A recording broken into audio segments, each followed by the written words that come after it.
प्रियजनांनो, मी तुम्हाला येशूच्या नावाने अभिवादन करतो. तुम्ही कसे आहात? आजचा दिवस तुमच्यासाठी कसा चालला आहे? आज सकाळी उठताना तुम्ही देवाची स्तुती केली का? तुम्ही प्रभूचे आभार मानले का? प्रभूने तुम्हाला चांगली झोप आणि विश्रांती दिली आहे का? त्याने तुम्हाला हा नवीन दिवस पाहण्यास सक्षम केले आहे. आपण प्रभूचे ऋणी असले पाहिजे. खूप लोक जे काल रात्री निरोगी आणि तंदुरुस्त झोपले, ते आज सकाळी आजारी उठले. ते चालू शकत नाहीत. ते आपले हात वापरू शकत नाहीत. त्यांना त्रास झाला आहे. रुग्णालयात जा आणि पहा किती लोक अशा प्रकारे त्रास सहन करत आहेत. मग आपण दररोज चांगल्या आरोग्यासह उठतो, हे प्रभूचे अनुग्रह आहे. तुम्ही हे लक्षात ठेवले पाहिजे आणि म्हणावे, प्रभू धन्यवाद. मी म्हणेन, मला निरोगी हृदय दिल्याबद्दल धन्यवाद. मला चांगली दृष्टी दिल्याबद्दल धन्यवाद. माझ्या निरोगी शरीरासाठी धन्यवाद. प्रभू, माझ्या प्रत्येक अवयवाने व्यवस्थित कार्य केल्याबद्दल धन्यवाद. आपण प्रभूचे स्तुती करायला हवी. छोटी समस्या आली तर बरोबर. आपण प्रभूच्या चांगुलपणाची आठवण ठेवू नये का? देवाच्या संरक्षणासाठी त्याची स्तुती करा, आताच करा. तुमच्या मनात प्रभूची स्तुती आणि आभार माना. तुम्हाला माहित आहे का, आज प्रभू तुम्हाला कोणते शब्द सांगतो? तो तुम्हाला उंचावू इच्छितो. प्रभू तुम्हाला उंचावू इच्छितो. तुम्ही शिक्षण घेत असाल तर तो तुमच्या अभ्यासात तुम्हाला उंचावण्याची इच्छा ठेवतो. तुम्ही नोकरी करत असाल तर तो तुम्हाला बढती देऊन उंचावू इच्छितो. व्यवसाय किंवा सेवाकार्य करत असाल तरी तो तुम्हाला उंचावू इच्छितो. तो समाजात उच्च स्थान द्यायला इच्छितो. तुम्हाला उंचावणे ही प्रभूची इच्छा आहे. पण तुम्ही उंचावणे जाण्यासाठी काय करायला हवे? या बाबतीत प्रभूचा सल्ला ऐका. स्तोत्रसंहिता 147 वचन 6. परमेश्वर जाचलेल्यास उंचावतो, तो कोणाला उंचावतो? प्रभू नम्र असणाऱ्यांना उंचावतो.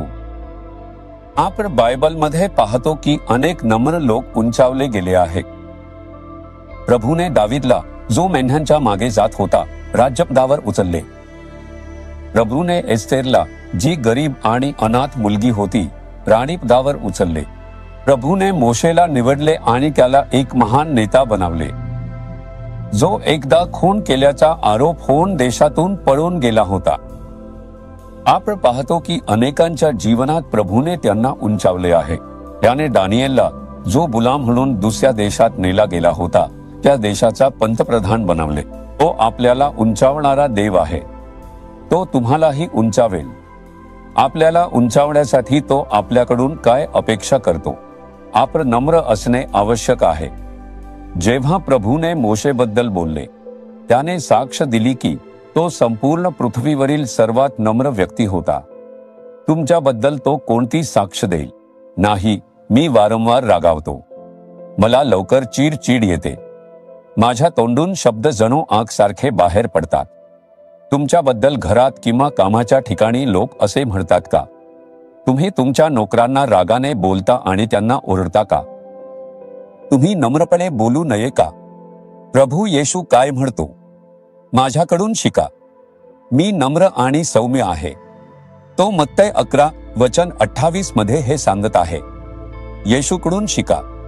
तो किती नम्रपणे बोलला. लोकांनी त्याचा राग भडकवण्यासाठी बोलले. शत्रूंनी त्याच्यावर आरोप केले. त्यांनी तर त्याला भूतबाधित असल्याचेही म्हटले. पण येशू कधीच त्यांच्यावर रागावला नाही किंवा कठोर शब्द बोलायला घाई केली नाही. त्याने त्यांना नम्रपणे उत्तर दिले. शांतपणे बोलायची सवय लावा. घरी कठोर शब्दांनी आवाज उंचावू नका. याचा तुमच्या आणि तुमच्या कुटुंबाच्या शांततेवर परिणाम होईल. तुमच्या नातेसंबंधांवरही परिणाम होईल. त्याऐवजी नम्रपणे उत्तर द्या आणि पहा, सगळ्या समस्या सुटतील. पती म्हणतो, तिने नम्र असू नये का? पत्नी म्हणते, तो नम्र असू नये का? पण प्रभू म्हणतो, माझा मुलगा मुलगी, तूच नम्र हो असं सांगितलं आहे. तर हृदयातील लपलेली व्यक्ती सौम्य आणि शांत आत्म्याच्या अविनाशी सौंदर्यासह असू द्या, जे देवाच्या दृष्टीने अतिशय मौल्यवान आहे. हे केवळ महिलांसाठीच नाही, तर पुरुषांसाठीही आहे. येशूने स्वतःला नम्र केलं नाही का? म्हणून आता रागाने बोलू नका. शब्द बोलताना घाई करू नका. हळूवार आणि नम्रपणे बोलण्याची सवय लावा. कोणी रागाने तुमच्याजवळ आला, त्यांच्याशी नम्रपणे बोला आणि पहा, त्यांचा राग शांत होईल. त्याऐवजी तुम्हीही त्याच्यासारखे दात काढून रागाने बोललात तर ते एक समस्या आणि भांडण होईल. कुटुंब यामुळे प्रभावित होत आहे. सासू आणि सून यांच्यात भांडण असतं. नवरा बायकोमध्ये भांडण असतं. पालक आणि मुलांमध्ये वाद असतो. या सगळ्याचं कारण काय? रागाने बोललेली शब्द उलटे बोलणं. म्हणून नम्रपणे बोलायची सवय लावा. प्रभूकडे नम्रतेचा स्वभाव मागा.